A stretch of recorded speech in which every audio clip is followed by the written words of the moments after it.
नमस्कार। आज हम पढ़ा ध्रुवतारा विषय गल्प चलो डेन कर भिडियो आरंभ करिया।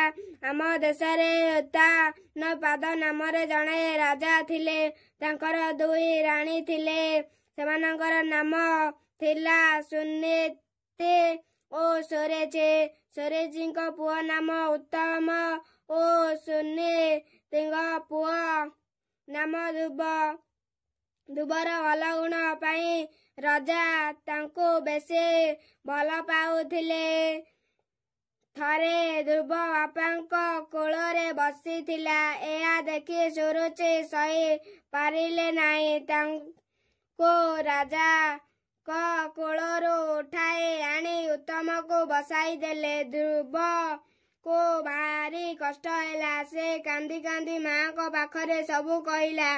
माँ कहिले बापा रे भगवान को डाक, से ही तो दुख बुझिबे। ध्रुव माँ को पचारिला, माँ भगवान केउठी देखा देबे। माँ कहिले से सबुठे अछंती। तू मन देई डाकिले ताकू निश्चय पाइबो।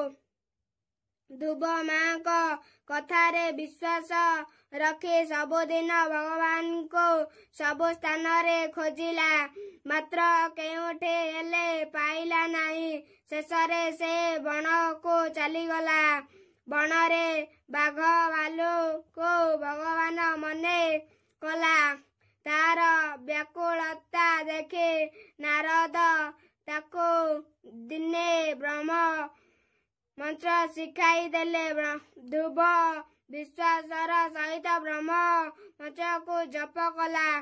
तार कठोर तपस्या रे खुशी होई शेषरे भगवान ताको देखा देले। ध्रुव निजर साधन बलरे स्वर्ग आसन लाभ कला। मन रख, साधना हेउछि सिद्धिर चाबिकाठी। वीडियो भल लगी लाइक सब्सक्राइब करंतु। धन्यवाद।